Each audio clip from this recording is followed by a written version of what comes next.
नमस्कार विद्यार्थी मित्रांनो, स्वागत आहे तुम्हा सर्वांचं अभ्यास गुरु या चॅनलवर. विद्यार्थी मित्रांनो, या व्हिडिओमध्ये 50 वन लाइनर प्रश्न आपण पाहणार आहोत. असे प्रश्न जे प्रश्न वारंवार पोलीस भरतीमध्ये, तलाठी भरतीमध्ये, वनरक्षक भरतीमध्ये विचारले गेलेले आहेत. या ठिकाणी प्रश्न पहिला आहे, 1 जुलै 1955 या दिवशी कोणत्या बँकेची स्थापना झाली? विद्यार्थी मित्रांनो, मी तुम्हाला ट्रिक सांगतो आणि त्या ट्रिक्सवरनं तुम्ही उत्तर सांगायचं आहे. पहा काय म्हटलं आहे, 1 जुलै 1955. आता विद्यार्थी मित्रांनो, हा जो 5 आहे, हा कसा आहे? यस सारखा आहे की नाही? एस सारखा. यस वर्ण SBI म्हणजे स्टेट बँक ऑफ इंडिया असं लक्षात ठेवायचं आहे. 1 जुलै 1955 या दिवशी SBIची स्थापना झाली, म्हणजेच स्टेट बँक ऑफ इंडियाची स्थापना झाली. हा प्रश्न वारंवार परीक्षेमध्ये विचारला गेला आहे. पुढील प्रश्न पहा, सफरचंदामध्ये कोणते आम्ल आढळते? योग्य उत्तर आहे मॅलिक आम्ल. लक्षात ठेवा, सफरचंदामध्ये मॅलिक आम्ल आढळते. पुढील प्रश्न पहा, महात्मा ज्योतिबा फुले यांचा जन्म कोणत्या जिल्ह्यात झाला? उत्तर यायलाच पाहिजे, पुणे जिल्हा. हा प्रश्न 10 वेळापेक्षाही जास्त वेळा पोलीस भरती, तलाठी भरतीमध्ये विचारला गेला आहे. पुढचा प्रश्न पहा, महात्मा ज्योतिबा फुले यांचे मूळ आडनाव काय होते? तर गोऱ्हे. काय आडनाव होतं? गोऱ्हे. हा प्रश्न 20 वेळापेक्षाही जास्त वेळा तलाठी भरती, पोलीस भरती, वनरक्षक भरती, आरोग्य भरतीमध्ये विचारला गेला आहे. दोन्ही प्रश्न महत्त्वपूर्ण आहेत. पुढील प्रश्न पहा, जगातील पहिली महिला पंतप्रधान कोणत्या देशाची होती? कोणत्या देशाची होती? तर श्रीलंका. विद्यार्थी मित्रांनो, लक्षात ठेवा, जगातील पहिली महिला पंतप्रधान श्रीलंका या देशाची होती. पण त्यांचं नाव काय होतं? त्यांचं नाव होतं सिरिमाओ भंडारनायके. सिरिमाओ भंडारनायके. लक्षात ठेवा. पुढचा प्रश्न पहा, समाज क्रांतीचे जनक कोणाला म्हणतात? तर महात्मा ज्योतिबा फुले यांना समाज क्रांतीचे जनक म्हणतात. भारतीय प्रबोधनाचे जनक कोणाला म्हणतात? तर राजाराम मोहन रॉय. राजाराम मोहन रॉय यांना भारतीय प्रबोधनाचे जनक म्हणतात. भारताची सागरी सीमा एकूण किती देशांच्या सागरी सीमांना संलग्न आहे? योग्य उत्तर आहे 7. लक्षात ठेवा, प्रश्न काय विचारला? भारताची सागरी सीमा एकूण किती देशांच्या सागरी सीमांना संलग्न आहे? प्रश्न व्यवस्थित वाचायचा आहे. विद्यार्थी मित्रांनो, आपल्याला फक्त भूसीमा जर विचारलं तर उत्तर काय असणार? आपल्याला फक्त सागरी सीमा विचारलं तर उत्तर काय असणार? जर आपल्याला भूसीमा आणि सागरी सीमा असलेले असे किती देश आहे ज्यांची सीमा भारताला लागून आहे, ते सुद्धा आपल्याला माहिती पाहिजे. म्हणजे प्रश्न जरी सोपा वाटत असला पण एवढा सोपा नसतो, कारण तो विचार करावा लागतो, भारताचा नकाशा आठवावा लागतो आणि कोणता देश कुठे आपल्याला माहिती पाहिजे नकाशामध्ये, म्हणजे आपलं उत्तर चुकत नाही. लक्षात ठेवा, भारताची सागरी सीमा एकूण 7 देशांच्या सागरी सीमांना संलग्न आहे. विद्यार्थी मित्रांनो, जर तुम्हाला पर्यायामध्ये 6 असेल, 7 असेल, 8 असेल, 9 असेल आणि हाच प्रश्न अजून 2 महिन्यांनी जर तुम्हाला विचारला तर तुम्ही कन्फ्यूज होणार. तुम्हाला नेमकं समजणार नाही 6 आहे की 7 आहे, 8 आहे की 9 आहे. तर लक्षात ठेवायचं आहे, 7 देशांना सागरी सीमा संलग्न आहे. तुम्हाला मी एक ट्रिक सांगतो. ट्रिक म्हणजे काय? 50% तुम्ही पर्याय कट करून तुमच्या उत्तरापर्यंत जाऊ शकता. समजा पर्यायामध्ये 6 आहे, 7 आहे, 8 आहे आणि 9 आहे. सागरी सीमा म्हटलं की नाही, सागरी हा जो शब्द आहे ना, सागरी, पहिलं अक्षर काय आहे? सा. हे लक्षात ठेवायचं की आपल्या उत्तराची सुरुवात 6 वरनच आहे. 6 म्हणजे काय? एक तर 7 असेल किंवा 6 असेल. सागरी म्हटलं की नाही, 6 वर्ण 6 त किंवा 6 असं लक्षात ठेवायचं. मग जर 7 किंवा 6 असं तुम्ही लक्षात ठेवलं तर तुमचा हा एक पर्याय कट होतो आणि हा एक पर्याय कट होतो. म्हणजे तुमचे 2 पर्याय कट होतात. म्हणजे 50% तुम्ही तुमच्या उत्तराच्या जवळ येतात. असं सुद्धा तुम्ही ट्रिकनुसार लक्षात ठेवू शकता. ओके. मग ते 7 देश कोणते आहे? ते आपल्याला माहिती पाहिजे. पहा, पाकिस्तान, मालदीव, श्रीलंका, इंडोनेशिया, बांगलादेश, म्यानमार आणि थायलंड हे 7 देश आहे, ज्या देशांना भारताची सागरी सीमा संलग्न आहे. लक्षात ठेवा, पाकिस्तान, मालदीव, श्रीलंका, इंडोनेशिया, बांगलादेश, म्यानमार आणि थायलंड. तुम्हाला जर प्रश्न विचारला जाईल, खालीलपैकी कोणत्या देशांच्या सीमा या भारताला सागरी सीमा लागून आहेत? खालीलपैकी कोणत्या देशांच्या सीमा या भारताला सागरी सीमा लागून नाही? असा प्रश्न विचारला गेला तर आपलं उत्तर यायला पाहिजे. ओके. पुढचा प्रश्न पहा. गोल क्रांती कशाशी संबंधित आहे? तर बटाटा उत्पादन. सोपा प्रश्न आहे. करडी क्रांती कशाशी संबंधित आहे? खत उत्पादन. विद्यार्थी मित्रांनो लक्षात ठेवा, लाल क्रांती जर विचारलं तर मांस उत्पादन. लाल क्रांती कशाशी संबंधित आहे? मांस उत्पादन. रजत क्रांती कशाशी संबंधित आहे? अंडी उत्पादन. सुवर्ण क्रांती कशाशी संबंधित आहे? फळ उत्पादन. लक्षात ठेवा, मांस कसं असतं? लाल असतं. मांस लाल. ओके. सुवर्णफळ, सुवर्णफळ, सुवर्णफळ असं लक्षात ठेवा. रजत अंडी, काहीतरी ट्रिक लावून ठेवा मित्रांनो. रजत अंडी. ओके.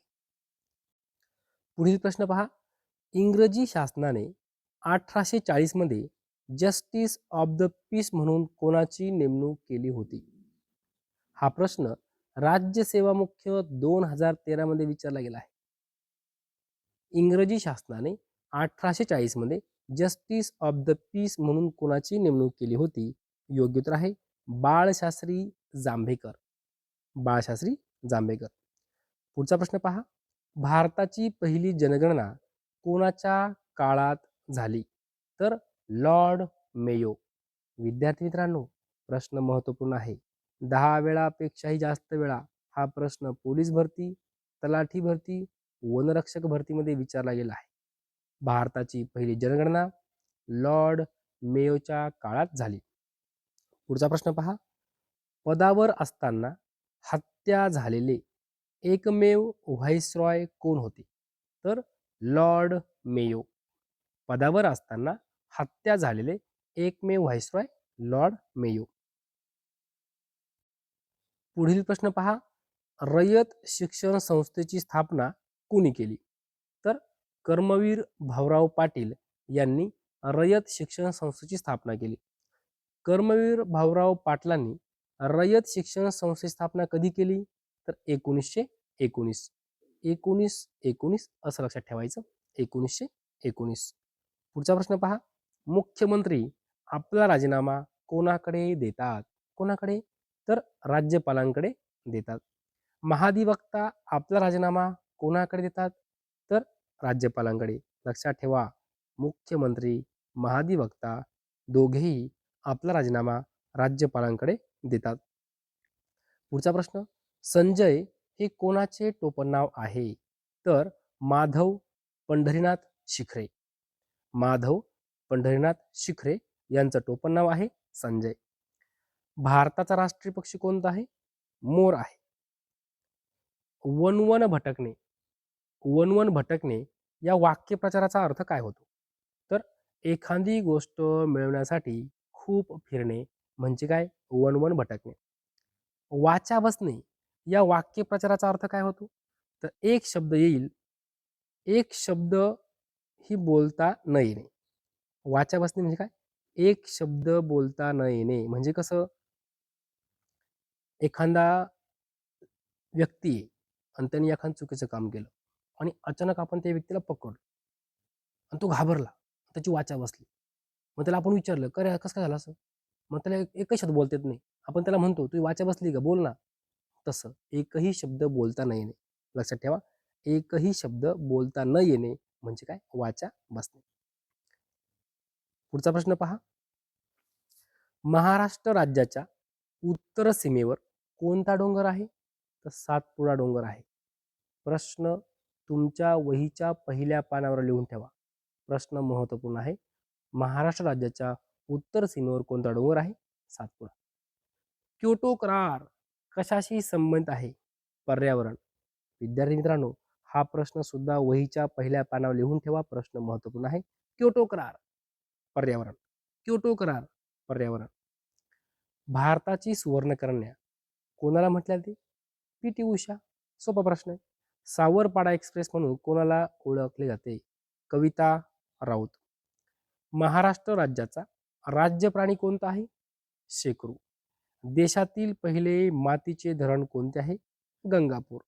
विद्यार्थी मित्रांनो, देशातील पहिले मातीचे धरण गंगापूर आहे की नाही? मग ते कोणत्या जिल्ह्यात आहे? लगेच मला पटकन कमेंट करून सांगायचे. पुढचा प्रश्न पहा. मनुस्मृती या ग्रंथाचे दहन कोणी केले? तर डॉक्टर बाबासाहेब आंबेडकर. डॉक्टर बाबासाहेब आंबेडकर यांनी मनुस्मृती या ग्रंथाचं दहन केलं होतं. शाहू मिलची स्थापना कोणी केली?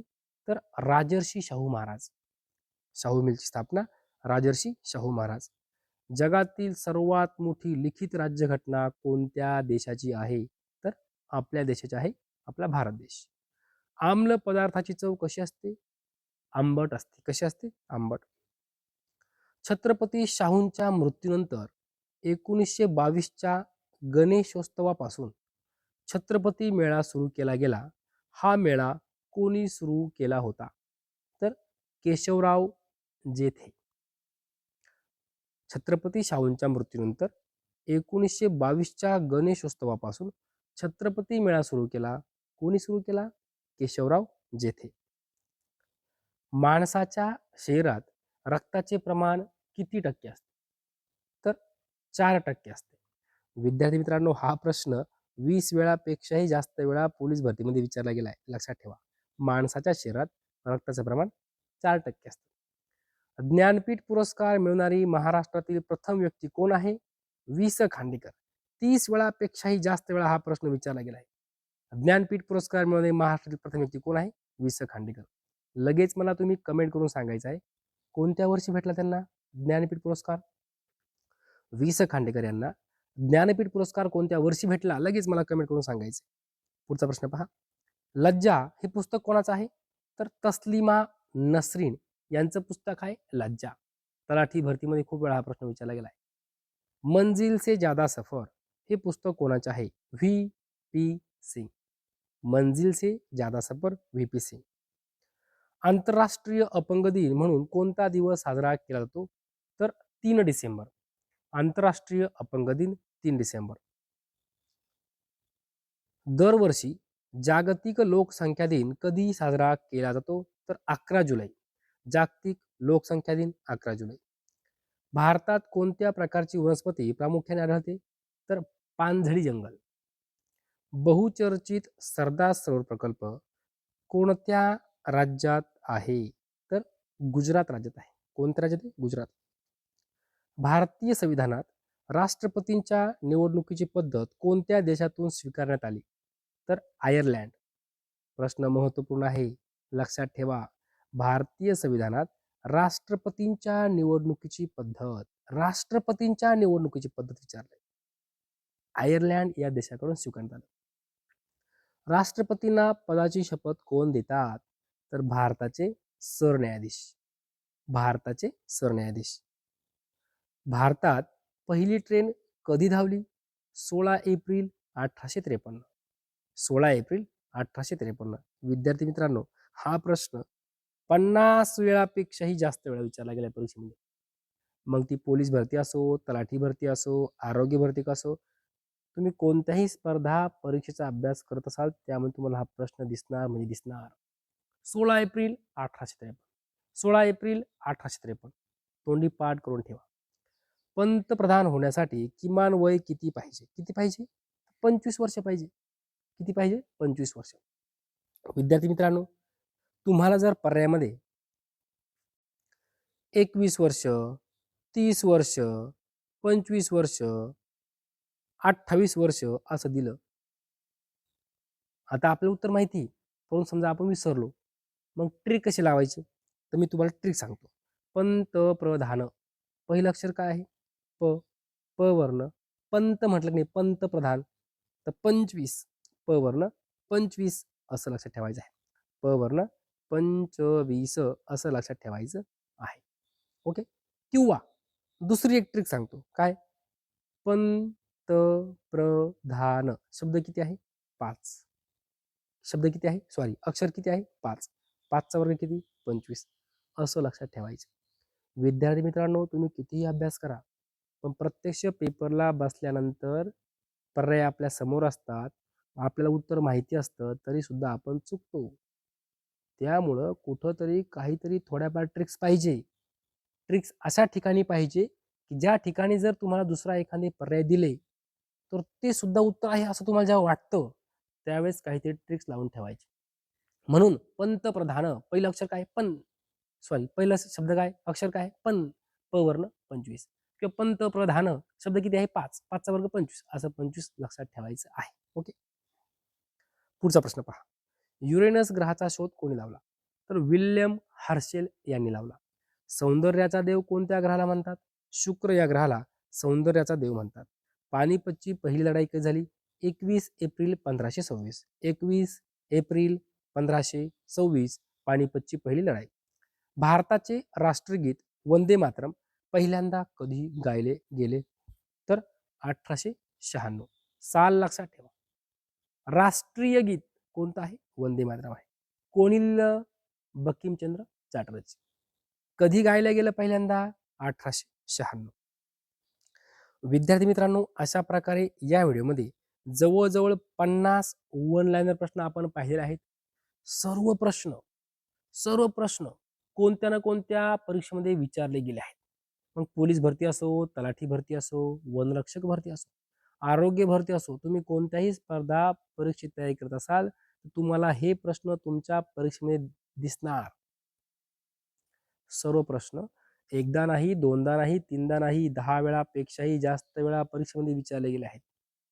विद्यार्थी मित्रांनो, सर्व प्रश्न तोंडी पाठ करून ठेवा. साल लक्षात ठेवा. काही प्रश्नांना ट्रिक्स लावून ठेवा. ज्या ठिकाणी तुम्हाला 4 पर्याय दिले आणि तुम्हाला जर कन्फ्यूज झालं, म्हणजे उत्तर माहिती आहे, पण तरी सुद्धा 3-4 महिने अभ्यासात गॅप पडला आणि आपल्याला कन्फ्यूज होत असेल, तर मग काहीतरी ट्रिक लावून ठेवायची. ओके. विद्यार्थी मित्रांनो, जर तुम्हाला हा व्हिडिओ आवडला असेल तर नक्की लाईक करा, शेअर करा, सबस्क्राईब करा. धन्यवाद.